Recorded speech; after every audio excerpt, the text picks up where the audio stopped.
પ્રવચન 1 શાસ્ત્રીજી મહારાજનું કાર્ય. શ્રી સ્વામિનારાયણ ભગવાનની જય. અક્ષર પુરુષોત્તમ મહારાજની જય. ગુણાતીતાનંદ સ્વામી મહારાજની જય.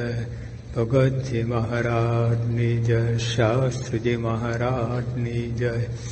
યોગજી મહારાજની જય. પ્રમુખ સ્વામી મહારાજની જય. યોગીઓ પર એક મજાનું દ્રષ્ટાંત આપતા, એક સિંહણ છે, એના બચ્ચાને ધાવતી હતી. પછી એ તો સિંહણને બચ્ચું ગયા, પણ ત્યાં ફીફોટા હતા, એટલે પેલું ફીણ, આપણે દૂધમાં જેમ ફીણ હોય ને, ખાલી ફીણ જ પડેલું હતું. અને શિયાળવું એ ચાટી ગયો ફીણ, અને જે કોંટો ચડ્યો યોગીઓ કે હાથી જોતો તો એને પાડી નાખું કે. પછી હાથી આવે ને તો એની કેટલી તાકાત, તો પૂછડે પર ગયો. અને હાથી તો ખાલી આમ આમ કરે ને, એટલે માખી ઉડાડતો એમ, તો એના કેળો ભાંગી ગઈ, પડ્યો નીચે ધબ. એમ શાસ્ત્રી મહારાજના વખતમાં હરિભક્ત જે કેફ કાંટો હતો ને, એ તો ફીફોટા, શાસ્ત્રીઓ જે ધાવણ થયા છે એના ફીફોટામાં તમે જો કેવા સુરીર ભક્તો પ્રગટ્યા છે. એના કીર્તનો, જે એમનું ભજન, એમને જે જીવનમાં જે શાસ્ત્રોનો પક્ષ રાખ્યો છે, ફના થઈ ગયા છે, એ એક તો ખાલી ફીફોટા, એમાં આટલું બળ. શાસ્ત્રીમાનમાં કેવું બળ હશે અને કેવા પુરુષ હશે.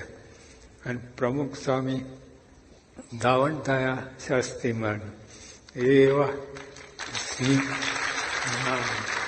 જે આપણને તો, અને હમણાં જે જાહેરાત કહી ને કે 3 ગુણોની સેવાના, મેં યોગીઓ પણ પ્રમુખ સ્વામીને જ સેવા, શાસ્ત્રીમાન મેં જોગ નહીં. ખાલી શાસ્ત્રીમાં મને વર્તમાન ધરાયેલા 6 મહિનાનો, તો પછી સંબંધ નહીં. હમણાં 3 હરિભક્તો આવ્યા, શાસ્ત્રીમાં સેવેલા, ભેગા રહેલા, બધું કરેલું.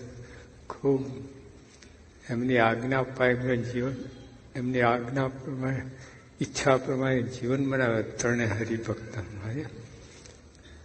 ગાંધીજી ના દર્શન કેટલાય કરેલા. લો, તો ગાંધીજીના દર્શન કરેલા, દર્શન કેટલાય કર્યા. તો શાસ્ત્રી મહારાજના દર્શન, સેવાના યોગમાં આલા 3 હરિભક્ત. કેટલા તો કેટલા નસીબ હોય ત્યારે દર્શન થાય. ખરેખર બહુ પરિચય હોય ને એટલે મહિમા સમજાય નહીં આપણને. આ બધું થઈ જતું. શાસ્ત્રીમાના વખતમાં જયારે શાસ્ત્રીમાની સુવર્ણ તુલા ચાલી રહી હતી અટલાદરામાં, તે એક હરિભક્ત બહુ માદા હતા, સખત માદા હતા. આમ 2 ડગલા પથારીથી ચાલી ના શકે. એમને રહેવાયું નહીં. એમને ખબર પડી ને, બહાર નીકળ્યા તો ઘરમાંથી, અને 100-200 ડગલા ચાલ્યા, દોડ્યા અટલાદરા જવા માટે. આણંદમાં હતા. ક્યાં અટલાદરા, ક્યાં તે તો ગાડી, ટ્રેન, કોઈ વ્યવસ્થા નહીં. પછી પકડીને લાયા ને પછી સુડાયા પાછા. આટલો તો કેફ ચડી ગયો. ફીફોટા કહે ને આપણે. તો જે સ્વામીના વખતના હરિભક્તો ખૂબ શુરીર હતા. શુરીરતા એમને પ્રેક્ટિક સ્વામી સ્વરૂપ જ એવું હતું. હમણાં યજ્ઞવલ્લભની વાત કરીને, એવું વ્યક્તિત્વ હતું સ્વામીનું. ગમે આમ ખેંચી જાય ને આમ સ્થિર થઈ જાય, સ્તબ્ધ થઈ જાય. અને 2 વાત, આમ કોમળ એટલા, પ્રેમાળ એટલા, એ હતું. પણ સ્વામીના ઘણા પુરાતન જો ને આમ આકરા દેખાતા. પણ સ્વામીના ફોટોગ્રાફી ગમતી નથી. કેમેરા લઈને આવે ને, હવે એટલે એના ફોટા એવા જ આવ્યા બધા. બાકી એવા સ્વામી એવા નહોતા શાસ્ત્રીમાં. હંમેશા હસમુખા, સ્થિર ધીર, આનંદમય બેઠા, નિજ આનંદી, બ્રહ્માંડી, પરમાનંદી. ફોટો થઈ કંટાળે. કોઈ કેમેરા જીવન લાકડી રાખતા હતા. એટલે તો એમાં આ બધા ફોટા પાડી દીધા છે બધા. જો પ્રમુખ સ્વામી આપણે પેલા હરિભગત સાથે ફોટો પાડ્યો તે તો સ્વામી કેટલા ગંભીર છે. પરાણે પાડાવવું પડે. હવે મોટા માણસ હતા, એવું કઈ નતું. ખૂબ ગુણ બુદ્ધિ વાળા, પણ તો સ્વામી બહુ આનંદના છે. અને પ્રમુખ સાથે સ્વામી સાથે બેઠા એકદમ ખુશ થઈ ગયા, આનંદ થઈ ગયા. હવે સ્વામી એક વાક્ય બોલ્યા છે કે સાહેબ મારું કાર્ય ચાલુ રહેશે.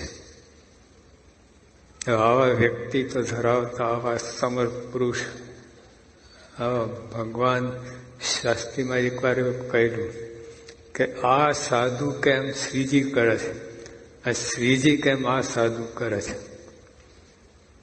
ઓલું તો બધા બોલી શકીએ કે શ્રીજી કેમ આ સાધુ તો આ સત્સંગી કરે છે, પણ બીજી બાજુ બોલો છે આ સાધુ કેમ શ્રીજી કરે છે. બોલો કેટલી તાકાત જોઈએ, કેવું જોઈએ. અને છે એવું જ.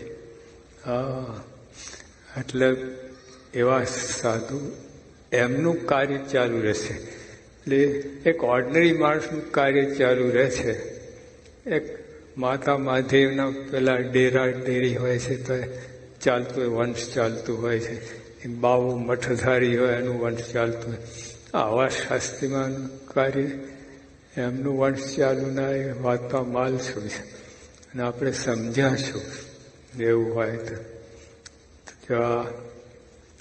પણ એ આમ કાર્ય શું પેલા એ સમજીએ. સ્વામી શાસ્ત્રીનું કાર્ય ઉપાસનાનું સ્વામી પોતે જ કરતા.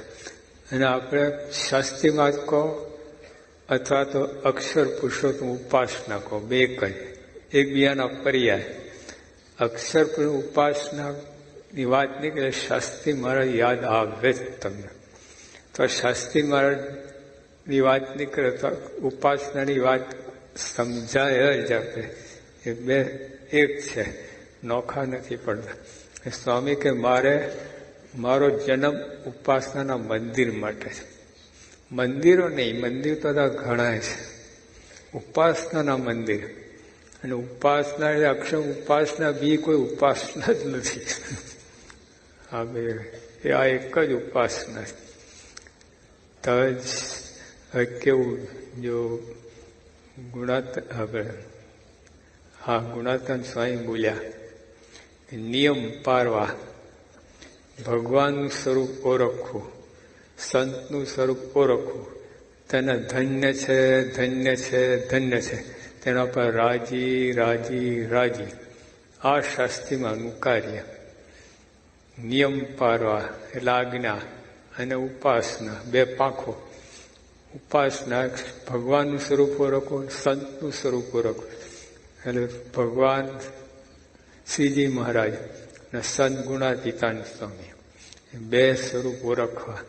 અને જો બીજી કલમ પણ આપણે બોલીએ છીએ શ્લોક ગુણાતીતોક્ષરમ બ્રહ્મ ભગવાન પુરુષોત્તમ જનો જાન નિદમ સત્ય મુચ્યતે ભવબંધના. આ બે સ્વરૂપની ઓળખાણ થઈ ભવ સાગર પાર. કોઈ રીતે ભવસાગર પાર ઉતરાય એમ છે જ નહીં. કોઈ રીતે ગમે એનો આશરો કરો આખો તો ભવસાગર પાર ઉતરાય એમ નથી. આ એક જ ઉપાસના એવી છે કે બ્રહ્માંડની બહાર ગતિ કરાવે તમે. બ્રહ્માંડની બાકી બધી ઉપાસના બ્રહ્માંડની અંદરની જ છે. બ્રહ્માંડની બહાર કોઈ લઈ જાય. બ્રહ્માંડની બહાર બ્રહ્મ અને પરબ્રહ્મ આ બે જ છે. એટલે એમને આ શાસ્ત્રીઓનું કાર્ય આ છે. તો ગુણાતીતાન સ્વામી પણ બોલ્યા કે ભગવાનની ઓળખાણ થઈ એનું એક પગલું અક્ષરધામ. જ્યાં સ્વામીની ઓળખાણથી 2 પગલા અક્ષરધામમાં. એટલે આ કાર્ય શાસ્ત્રી મહારાજનું તો બધું ઓળખતા ભજન કરતા જ હતા. પણ ગુણાતીતાન સ્વામી એ મૂળ અક્ષર બ્રહ્મ છે, અનાદિના સેવક મહારાજના, એ ઓળખાણ શાસ્ત્રીમાં એના માટે બહાર આવ્યા, એના માટે પ્રગટ થયા. એ એમનું કાર્ય. અને આ કાર્ય તો શાસ્ત્ર સંમત છે, શાસ્ત્ર સંમત. જો કે ને ઓલું કીર્તન આપણે બોલીએ, શાસ્ત્ર સકળનું સાર પરમે, બ્રહ્મ અને પરબ્રહ્મ. શાસ્ત્ર સકળનું, જેટલા શાસ્ત્ર, વેદ, ઉપનિષદ, ગીતા, ભાગવત, ષડદર્શન, જે બધાનું સાર આટલું છે. અને આ તે બારે તમે જો, જેટલા મોટા સંતો, સાચા સંતો, કોઈ સંપ્રદાય ગુરુ, બધા શું કહે છે, એમનું કોમન મેસેજ, નો દાય સેલ્ફ. હા, બધાનું ભલે નિરાકાર જે પણ આ વસ્તુતા છે, નો દાય સેલ્ફ. તો શાસ્ત્રીમાં જ કર્યું.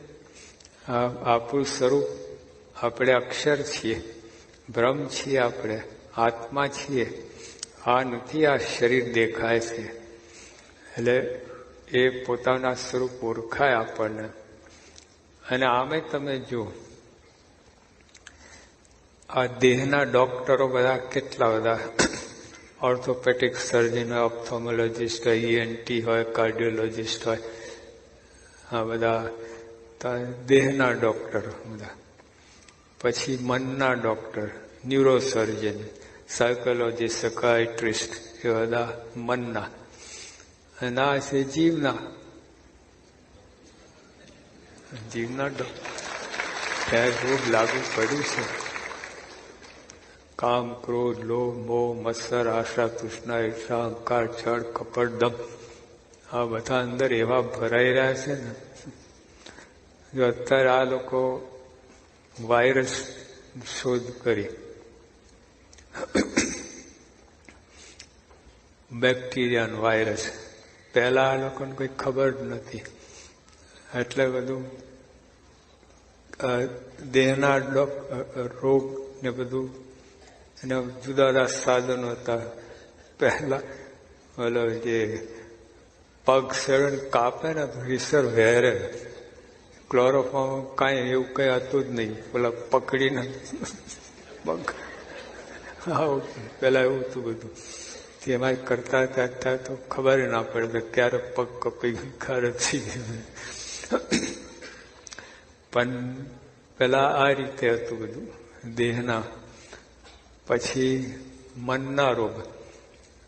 અત્યારે એલોપેથી સાયન્સ પોતે જ એમ માને 87% રોગનું કારણ મન છે. હોમિયોપેથી 100% માને છે મન જ કારણ છે.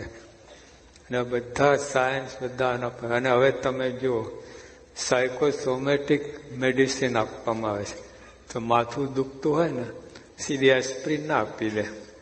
ઇન્ક્વાયરી કરે કે મનનો આમાં કેટલો ભાગ છે, અને પછી એ પ્રમાણે દવા એડમિનિસ્ટર કરે, આપે તમને.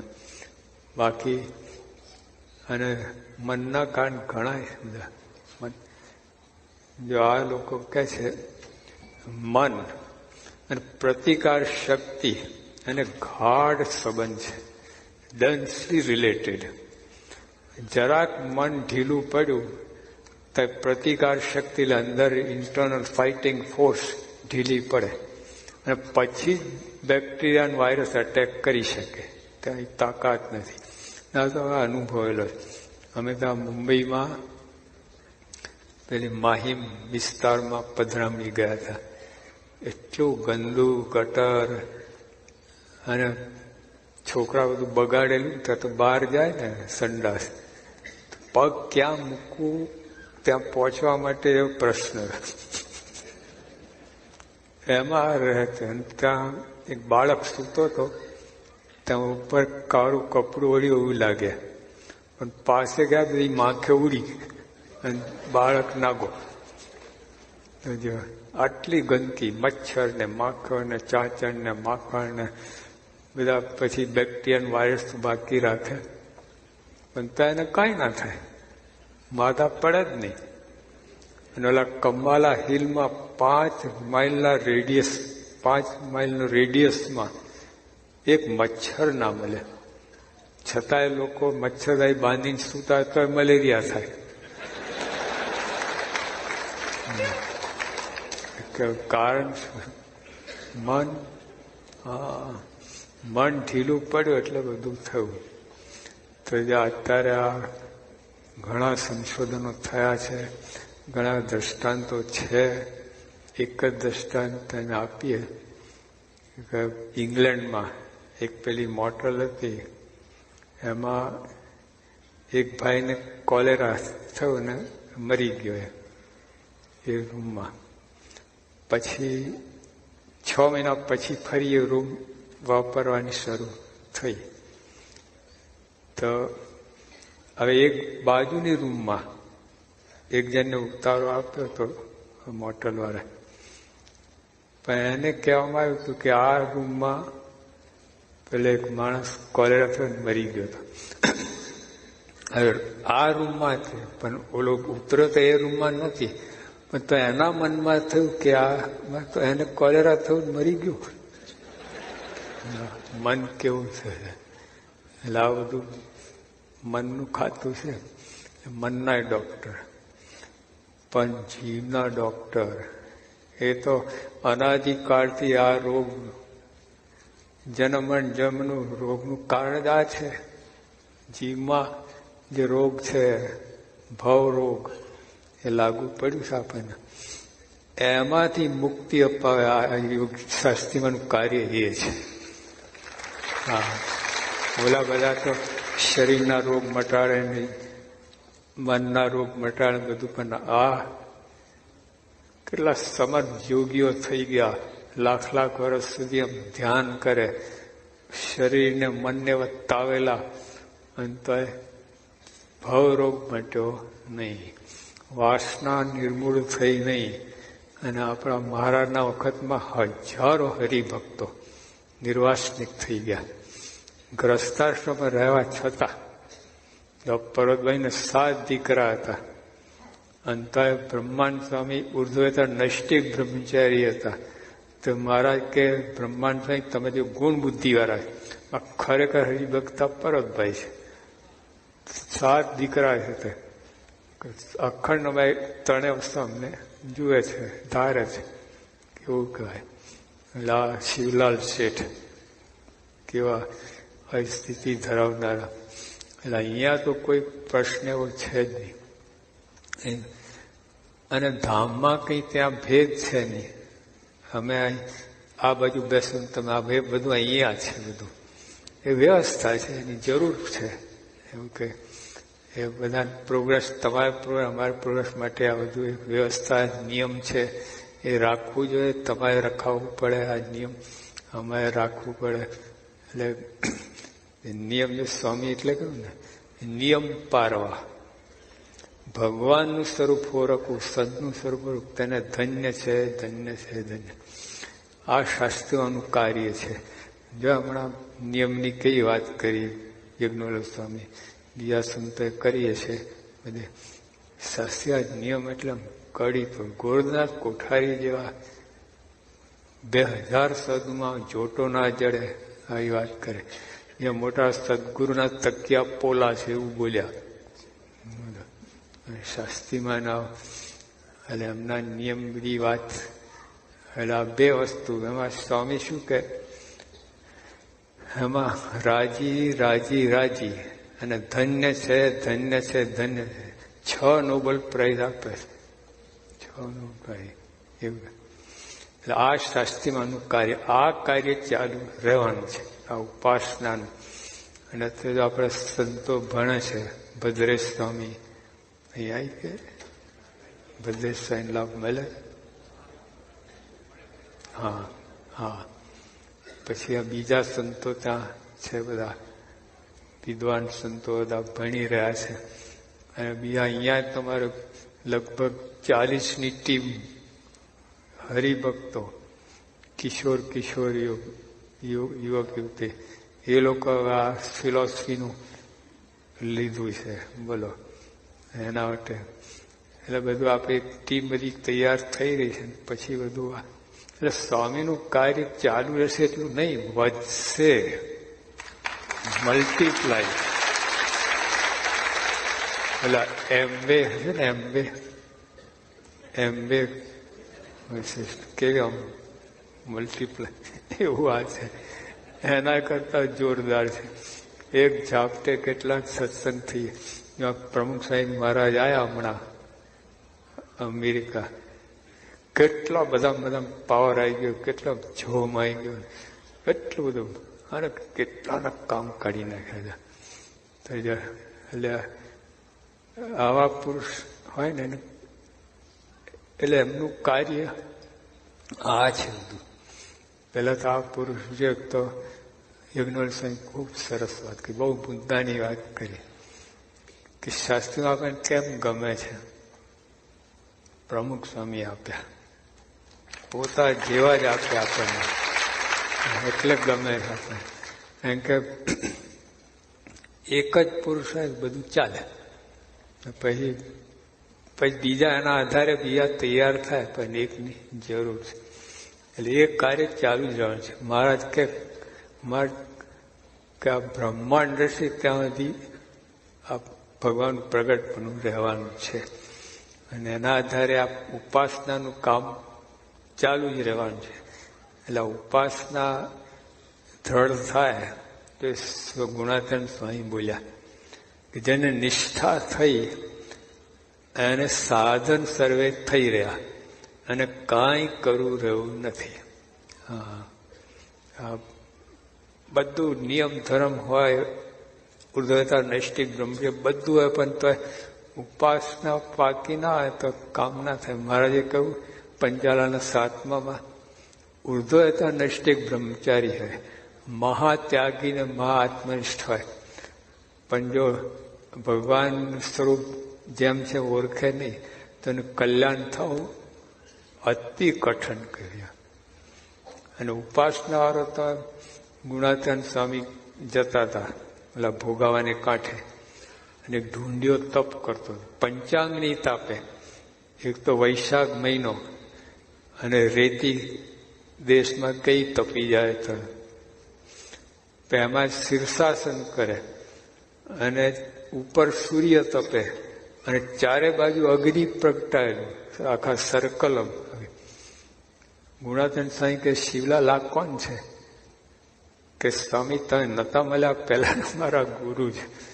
સર કે ઢોલ વગાડતો નરકમાં જશે, ઢોલ વગાડતો, બેન્ડ બાજા ગાય તો, અને તું તારા બૈરા છોકરા કુટુંબ પરિવાર બળદ હલ લાકડું બધા સહિત તું અક્ષરધામમાં જઈશ.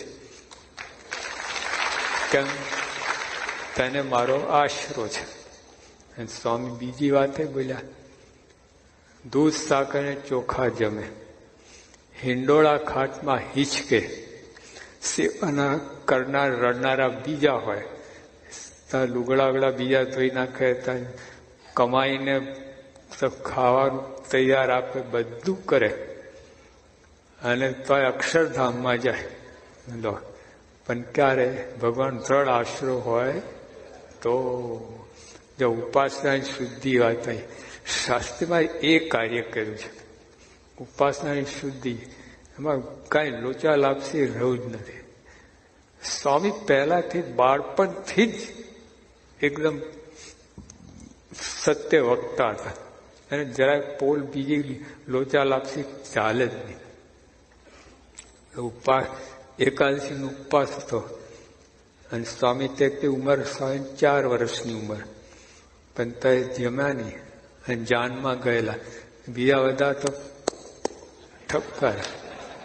શાસ્ત્રી મહારાજે કહ્યું, અરે મોટા હરિભક્ત નહીં, પણ જાનમાં જે જાનૈયા બધા મૂછો મોટી રાખતા આમ જાડી જાડી, એક ઘાંટો પાડે તો છોકરો બાળ તો મૂતરી પડે. સ્વામી 400 જણાયા ઉપરાપી, બધા સ્વામી સમજાવે. સ્વામી ના જ પાડે, ખવાય જ નહીં. આજે એકાદશી તમે ખાઓ છો ને, માંસ ખાધા બરાબર છે, લોહી પીલા જેવું છે. આવું કહ્યું. દાણો ખાય, જેટલા દાણા ખાવ એટલા કીડા ખાધા. કીડા હોય ને પેલા વમ્સ, મુઠ્ઠી ભાઈને ખાવ કે સ્વામી એવું કે નમ્યા નહીં, ઉપવાસ કર્યો છે. યાદ આ કે તારે રમવા કૂદો નાચ્યું તાર હું તારે એકાદશી કે અમે ખાઈએ છીએ. સ્વામી કે તમે ખાઓ પણ પરિણામ આવું છે, કીડા ખાઓ છો. કહી દીધું. રવજીભાઈને કહી દીધું. એમને સંતાન નહીં, એટલે એમને આ શાસ્ત્રીને એટલે ડુંગર ભગતને આપણે વારસા આપણે શું કહે દત્તક લઈએ. પછી એક વાર તો બોલાવીને વાત કરી, ડુંગર ભગતનો હાથ પકડીને લઈ આવ્યા કે ડુંગર પેટલા જ સ્કૂલમાં અંગ્રેજી ભણાવવા છે. જો અંગ્રેજીનું આજે કેટલું મહત્વ છે આપણે દેશમાં. કોઈનું બાળક અંગ્રેજી ભણતો હોય ને, એના મા બાપને ગૌરવ થાય, છાતી વીકે. તો શાસ્ત્રીમાંના વખતમાં તો કોઈ અંગ્રેજી ભણે કેવું કહેવાય, બ્રિટિશના રાજમાં. પણ શાસ્ત્રી શું કહે, અંગ્રેજી ભાઈને ગુલામી જ કરવાની ને. કેટલી સ્પષ્ટતા છે. 6 વર્ષનું બાળક પણ સ્પષ્ટતા કેટલી. ભલે કલેક્ટર થાવ તમે, તે તો ICS ને બધું થાય, તો શું કે ગુલામ તો કહેવાય ને. કે હું તો ભગવાન ભજવા છે. આ તો આ બાજુ બંધ થયું, પણ હવે અધ્યાત્મ ક્ષેત્રમાં ત્યાં સ્વામી ક્યાંય ભરાયા નથી. ગુરુનાથ કોઠારી એમને કહું કે તમે મારી ભેગા પાર્ષદ થઈને રહો તો આખો વહીવટ શીખવાડી, બીજા 50 વર્ષ જોવું ના પડ્યા સંસ્થાને. ત્યાં કે કોઠારીમાં તમે ભૂલા પડ્યા, આ બંદો કોઠાર કરવા નથી આવ્યો, ભગવાન ભજવે. એટલે તે 15-16 વર્ષની ઉંમર હતી. પછી વિહારીલાલજી મહારાજે હા તો ખૂબ સફળ આચાર્ય, ખૂબ નામાંકન. ખરે મહારાજની આજ્ઞા પ્રમાણે એમનું જીવન ખૂબ પવિત્ર અને મહાન આચાર્ય હતા. એમને કહ્યું તમે અમારી ભેગા પાર્ષદ થઈને રહો. સ્વામી કહે કે ડુંગર ભગત 16 વર્ષની ઉંમર છે કે મહારાજ મેં એવું નક્કી કર્યું છે કે કોઈ મહારાજને સેવેલા કોઈ સદગુરુ પરમહંસના પંક્તિના સંત હોય એની સેવા મારે રહેવું છે. આચાર્ય મારે ઠીક ના લાગ્યું, નાને મળે મોટી વાત જેવું. અને તે વખતે આચાર્ય માસ થાય તો બીજા સંતો સદગુરુ સંતો હતા અને ટ્રસ્ટીઓને મોટા હરિભક્તો હતા બધા.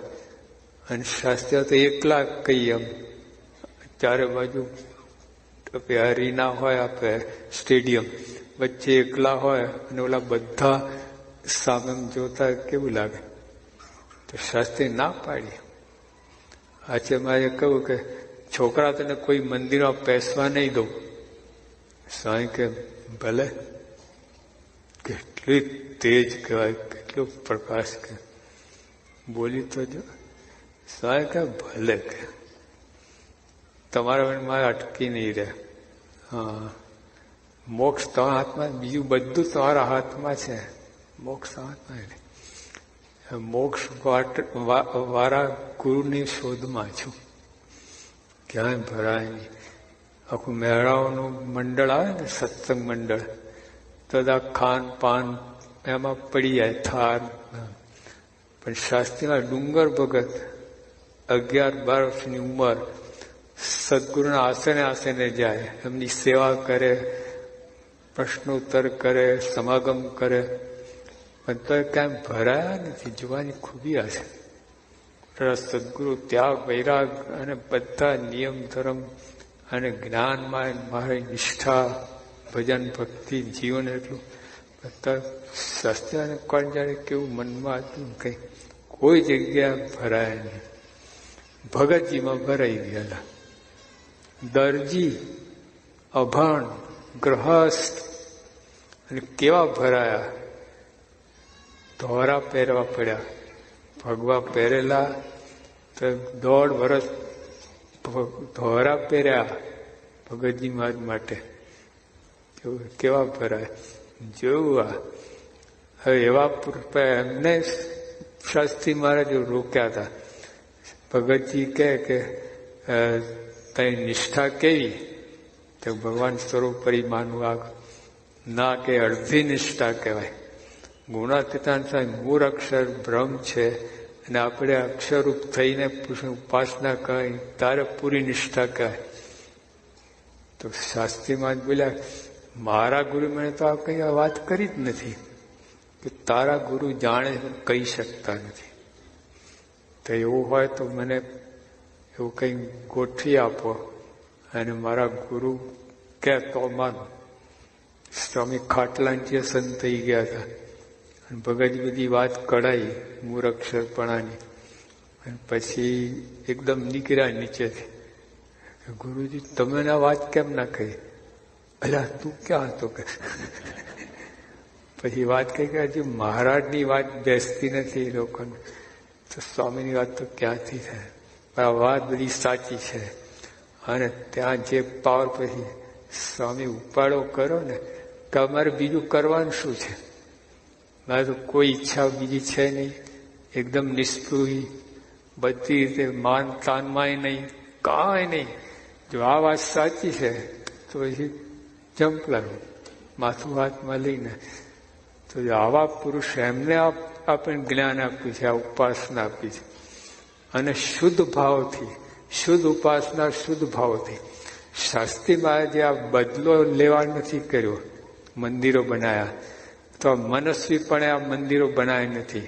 મહારાજની જ્યાં જ્યાં ઈચ્છા હતી ને ત્યાં જ મંદિરો કર્યા છે.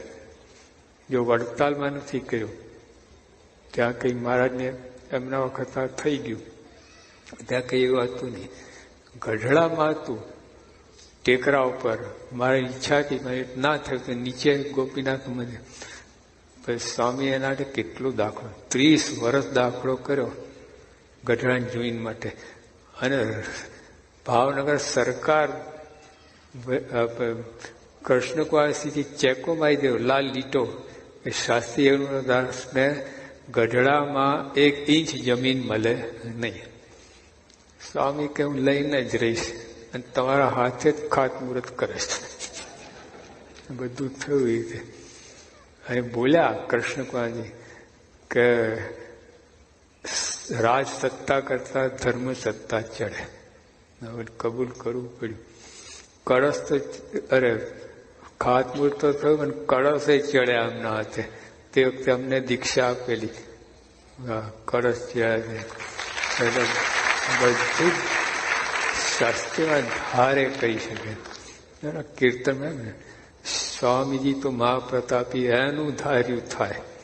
એની મરજી વિના કોઈથી તરનું ન તોડાય. એ શબ્દ હવે આ કોઈ કવિઓ નતા આવે, પણ તો શાસ્ત્રીમાં એવા ખેંચાઈ ગયા, અંદરથી વાંચા, અનુભવ નીકળ્યો. અનુભવ, કલ્પના નહીં. આજે શાસ્ત્રીમાના મહારાણા વખતમાં જે કીર્તનો બનાવ્યા સંતોએ, કોઈ કલ્પના નથી, બધું અનુભવ, નક્કર અનુભવ. ધાવણ, સિંહનું ધાવણ એ છે. એટલે આપણે આ જ્ઞાન એકદમ સાચું છે. સ્વામીનું આ કાર્ય છે. તમે માનો કે ના માનો, એ તો કાર્ય થવાનું છે. મારે ડાપણ કર્યા વગર, દોડ ડાપણ કર્યા વગર કાર્ય જોડાઈ જાઓ અને બહુ માથાકૂટ ના કરો. થોડા વખત છે. જો મને પ્રશ્ન થાય, હમણાં આ બધી આ વાતો થતી હતી ને શાસ્ત્રીઓના પ્રસંગ બધા, આટલું બધું સરસ કાર્ય મૂકીને અભાવ ગુણમાં ને ખણખોદ ને નિંદા શા માટે થયું? કેટલી મૂર્ખાઈ કહેવાય. આમાંથી નવરા પડ્યા એમ નથી. આ શાસ્ત્રીમાનું જો તમે કાર્યની વાત કરો ને એમના પ્રસંગો યોગીઓ પણ પ્રમુખ સ્વામીના નવરા પડે અને આનંદ થાય છે. એ બધા કાદવ ઉછાળો કેવું કહેવાય, શું સમજવું આપણા, શું સમજાતું. પેલું ભવ્ય કાર્ય શાસ્ત્રી કેવું કાર્ય ન્યાલ કહી રહ્યા, ન્યાલ એને કહે ને કંઈક બાકી રાખ્યું નથી. મોતી કાકા બોલ્યા ને બધું કે સખી જુવા સ્વામી રાખી ના ખામી સૌના પૂર્ણ કામ, કેવું બોલ્યા. એટલે આવી વાત. એટલે પહેલા છે ને સ્વામી એક હરિભક્તને કીર્તન બોલ, તે કીર્તન બોલવા લાગ્યા, ક્યાં સુધી મને તું ભટકાઈશ ને એવું બધું. બંધ કર બાયલો, મોતીકા તું પાડ કીર્તન. પછી એમને સખી જુઆ સ્વામી અંતરયામી સર્વેના પૂર્ણ કામ રાખીના ખામી સર્વેના પૂર્ણ કામ. એ કે કીર્તન આને કહેવાય. એવું છે. એટલે તે બધું બળ એક ઓરની નાનામાં નાનો હોય પણ એને ખૂબ બળ રહે. શાસ્ત્રીય વ્યક્તિત્વ આજે છે. આપણે કેટલા બધા એવા ભક્તો છે. શાસ્ત્રી જે યોગી આપા બોલ્યા ને, શાસ્ત્રી મહારાજને પ્રમુખ રોમનો ફેર નથી. અને આપણે અનુભવ થાય છે અનુભવ. એટલે આપણા આ સ્વામીનું કાર્ય છે એ ચાલુ રહેવાનું છે. આપણે બીજે ત્રીજે ભરાઈ ના જતા, આળાવડી તરી ના જતા, સીધું નિશાન રાખીને અને સ્વામીની મરજી ઈચ્છા પ્રમાણે આપણે આ કાર્યમાં જોડાઈ જઈએ. કાર્ય એ જ કરવાનું. યોગી આપા અમને કહેતા કે મારે એકાંત સાધુ બનાવે, પછી બધાને ચાર્ટર પ્લેન કરીને અને રશિયા અને જર્મની બધે મોકલવા છે. તે અમને કે એમને પોતાનું ગાડું ઠેકાણું. સ્વામીને આણંદથી ગાના જવું હતું. આ તો મેં નજરે ઊભો હતો, પણ કઈ વ્યવસ્થા ના થઈ. માંડ 2 કલાક પછી એક ગાડું, એક હરિભક્ત લાયા, એક હરિભક્ત એક બળદ લાયા, બીજા હરિભક્ત બીજો, 3 હરિભક્ત ભેગા થઈને ગાડું થયું 2 કલાક પછી. અને પછી ગાના ગયા. તે વખતે યોગી બાબા બોલે છે કે સંતોન જર્મની મોકલ્યા છે, રશિયા મોકલ્યા છે. આ બધું હસવું આવે. પછી અમે છે ને રોહિશાળા કે આપણે રશિયા આવ્યા, જમરાર આવ્યા એટલે આ વખતે જર્મની આવ્યા, એવું મન મનામણા કરતા હતા. હવે તો ખરેખર સાચું પડ્યું. એટલે આપણે આ મહારાજ શંકર જો મહારાજને પૂછ્યું, કોઈ ગુણાતન સાહેબ કે સ્વામી સત્સંગ બહુ વધ્યો. સ્વામી કહે ના મહારાજને. મારે હજુ ક્યાં સત્સંગ હતો? એક સાધુ પાછળ લાખ માણસ ફરશે ને તારે સત્સંગ થયો. કે આ બધું છે ને આપણે બુદ્ધિમાં બેસવું નથી આવતું, ભેજું આઉટ થઈ જાય બુદ્ધિ. બધું થવાનું છે. હા, થવાનું. આપણે શંકા કુશંકા કર્યા એના અને સંતાઈ જઈએ, છુપાઈ જઈએ, પાછા પડી જઈએ અને આવું કરે એના કરતા બહાર આવો મેદાનમાં. અને સ્વામી જે ગોર્ધન પર ઉપાડ્યો ટેકો આપો. બસ આટલું જ કરવાનું. સહેદાન સાંઈ મહારાજ.